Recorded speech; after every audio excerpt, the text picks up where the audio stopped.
BJP তো ২ দফায় প্রার্থী তালিকা বের করেছে, তো অনেকেই সেই প্রার্থী তালিকা নিয়ে অসন্তোষ। এমনকি দিলীপ ঘোষের স্ত্রী রিঙ্কু সেও বলছে যে প্রার্থী তালিকা তার পছন্দ হয়নি, তার প্রার্থী তালিকায় নাম নেই। তার থেকে বড় সাইক্লোন আসছে। চাইছি অবশ্যই বিজেপি সরকার আসে। বিজেপি সরকার যদি এখানে আসে তাহলে কি কি আশা করছেন তাদের থেকে? কিচ্ছু আশা করি না, শান্তিতে বসবাস করতে চাই, ব্যাস এটাই হচ্ছে আমার বক্তব্য। সায়ন্তিকা ব্যানার্জি তো এতদিন বিধায়ক ছিলেন, কি করলেন আপনার জন্য? উনি কাজকলা করেছে, ওনার মুখও দেখিনি। উনি আসলে তো ওনার সঙ্গে কথা, ফেস টু ফেস কথা হবে, যা হবে।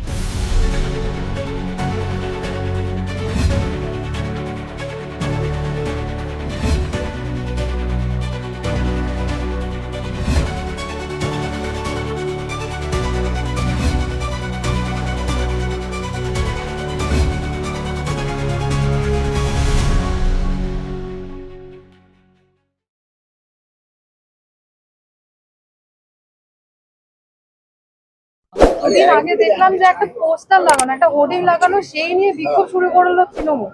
ও গল্প শেষ হয়ে গেছে, ওই নিয়ে আর কিছু বলে লাভ নেই। হ্যাঁ, ওখানে আমাদের হোর্ডিংটা লাগানো ছিল, সেই হোর্ডিংটা খুলে ওরা ওদের হোর্ডিং লাগিয়েছিল। তারপর একটু হালকা মেডিসিন দিয়েছি, হালকা ডোজ দেওয়ার পরেই ওরা পালিয়ে গেছে। তারপর ওই ইলেকশন কমিশনের লোকেরা এসে খুলে দিয়েছে। সায়ন্তিকা ব্যানার্জি যে এসে বললেন যে আপনারা বাইরে থেকে লোক এনে হকি স্টিক দিয়ে তাদের মেরেছেন। না, মারিনি, বিশ্বাস করো, এক ফোঁটা মারিনি। উনি একদম মারিনি, একদম হকি স্টিক দিয়ে মারিনি। ওগুলো ছিল, হকি স্টিক দিয়ে মারিনি। হাতে কাজ হয়ে গেছে, আবার হকি স্টিক কি কাজে লাগে? হ্যাঁ, হাতে কাজ হয়ে গিয়েছে, ভিডিও সব দেখেছেন। হকি স্টিক দিয়ে মারার দরকার ছিল না। লজ্জা করছে না? যে খারাপ লাগছে না? এতকাল সবাই জানতো আপনারা মারেন, সায়ন্তিকা দেবীরা মারেন। এখন আপনি থানা ঘেরাও করছেন, আপনি কাঁদুনে গাইছেন যে আমাদের মেরেছে, আমাদের মেরেছে। আপনাদের খারাপ লাগছে না? আপনারা মারতেন, আমরা বলতাম আমাদের মেরেছে, আমরা থানা ঘেরাও করতাম। আর উনি থানা ঘেরাও করে বলছেন আমাদের মেরেছে। কেমন লাগছে? আমরা বরানগরের মানুষদের জিজ্ঞাসা করে দেখলাম যে এতদিন তো বিধায়ক হিসেবে সায়ন্তিকা ব্যানার্জি ছিল, কি করলো আপনাদের জন্য? সেলফি তুলেছে, কিন্তু বাজে কথা বললে হবে না, সব কথা বাজে কথা বললে হবে না। অনেক সেলফি তুলেছে। অনেকে তো এটাও জানাচ্ছে তারা সায়ন্তিকা ব্যানার্জিকে কখনো দেখেনি এখানে। সেটা তো আমি বলতে পারবো না, অত উঁচু বাড়িতে থাকলে কি করে দেখবে? কিন্তু উনি উঁচু থেকে নিচে সবাইকে দেখতে পায়।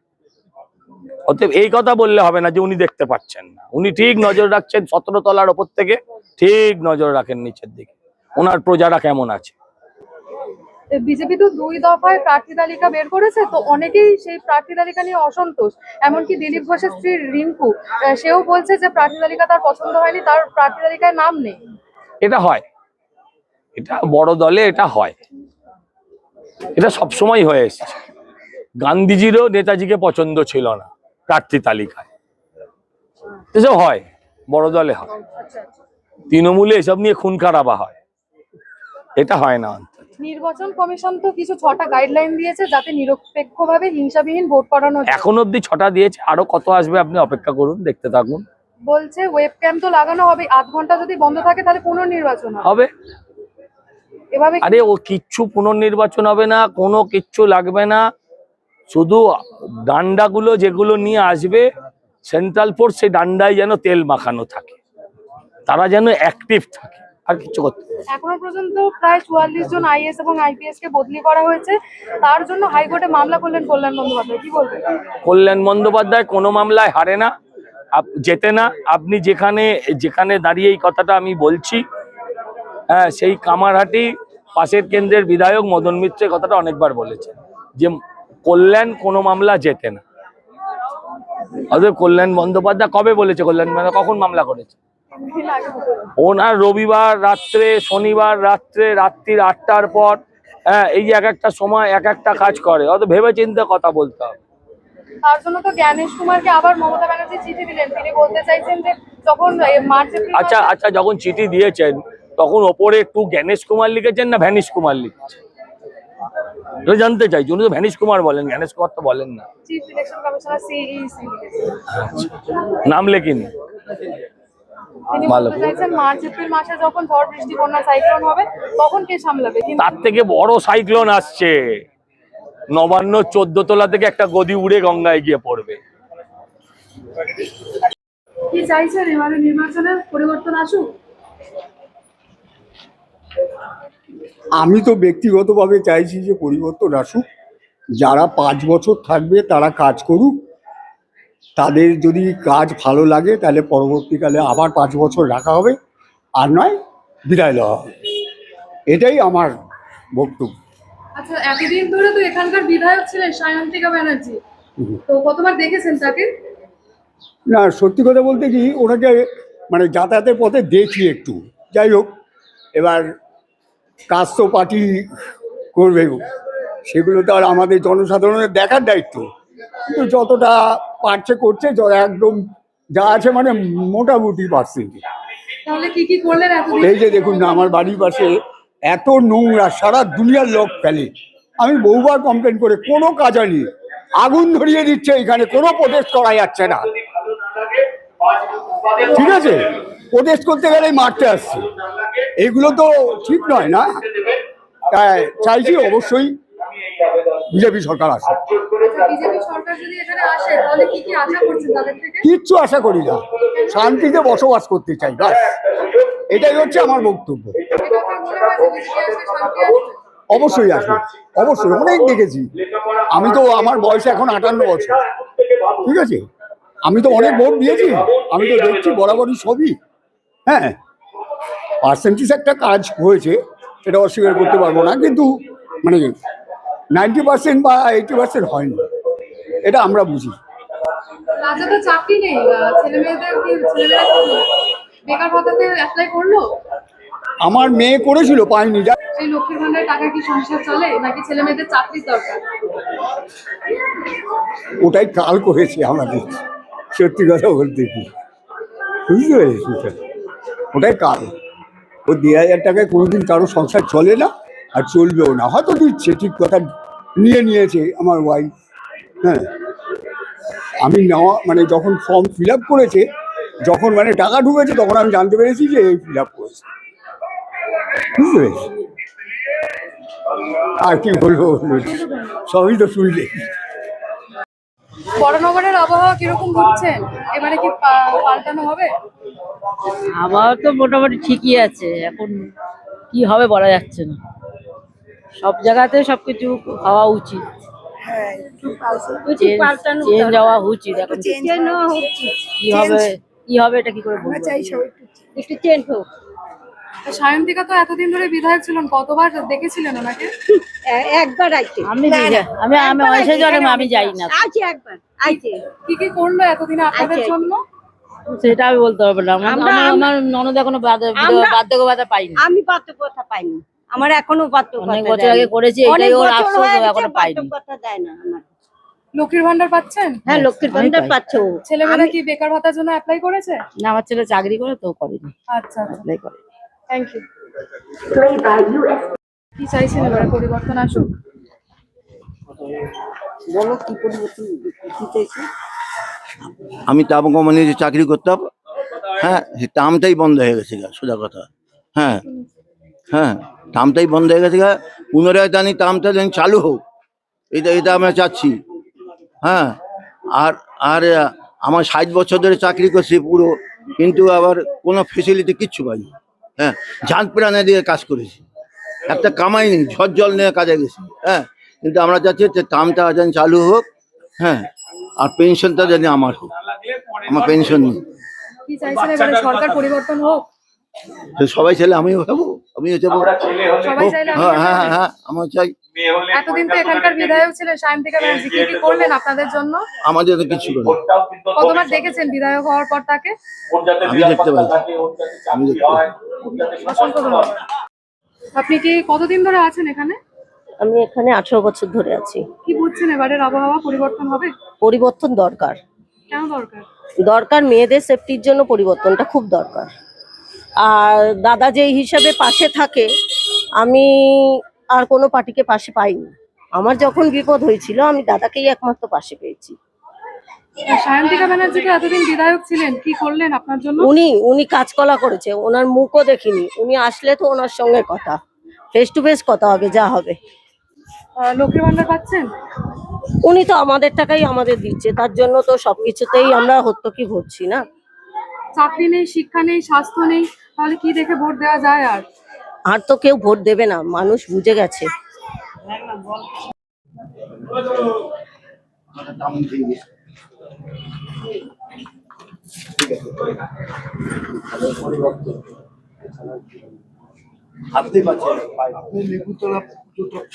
এখানেও হবে, এখানেও এখানেও হবে। বুঝবাম এই যে তুই বললি আর আমার ভাবতে পারছি জানেন পায়ের প্রবলেম দাদা উপরে টেনশন থাকছে কি এইটুকুই তো বললো। হ্যাঁ, দলের প্রার্থী সজল ঘোষ আপনাদের প্রত্যেকের কাছে আবেদন করছে, আপনারা জেনজি না মিলিনিয়ার? জেনজি। নেপালি জেনজিরা নেপাল পরিবর্তন করেছে, বেঙ্গলি জেনজিদের কাছেও আবেদন, বাংলার পরিবর্তন করতে হবে। তোমাদের চাকরি, তোমাদের স্বাস্থ্য, তোমাদের শিক্ষা, তোমাদের নিরাপত্তা, মেয়েদের সম্মান আছে রাজ্যে? আমি জানতে চাই। এখন বাবা মা অসুস্থ হলে তোমার কাছে যদি কর্পোরেট মেডিক্লেম না থাকে, তখন তো সরকারি হাসপাতালে নিয়ে যেতে হবে। কি হবে তখন? বাবা মা পরিবর্তন করুন। আপনি জানেন অন্য রাজ্যগুলো কতটা এগিয়েছে আর আপনার রাজ্যের কি অবস্থা আছে। এটা আজকে যার বয়স 60, 65, 70 তিনি নাও বুঝতে পারেন, কিন্তু আপনারা পুরো বোঝেন যে দেশ দ্রুততার সঙ্গে পাল্টাচ্ছে, আমরা দাঁড়িয়ে আছি। সুযোগ দিন, ডবল ইঞ্জিন হবে। ডবল ইঞ্জিন মানে কি? কেন্দ্র এবং রাজ্য একসাথে চলবে। 50 বছর চলেনি।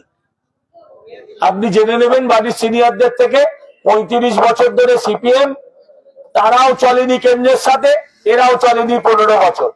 আয়ুষ্মান কার্ড হতো, তাহলে আয়ুষ্মান কার্ড হলে আপনি আপনার চিকিৎসা সারা ভারতবর্ষে যে কোনো জায়গায় করতে পারতেন। আবেদন করছি আপনাদের কাছে, প্রার্থনা করছি একটা বার। আরেকটা বাইক কোথায় গেল? এটাই বলছি। দাও এবার দাও, ঝুলিয়ে নি। নমস্কার, আমি সজল ঘোষ।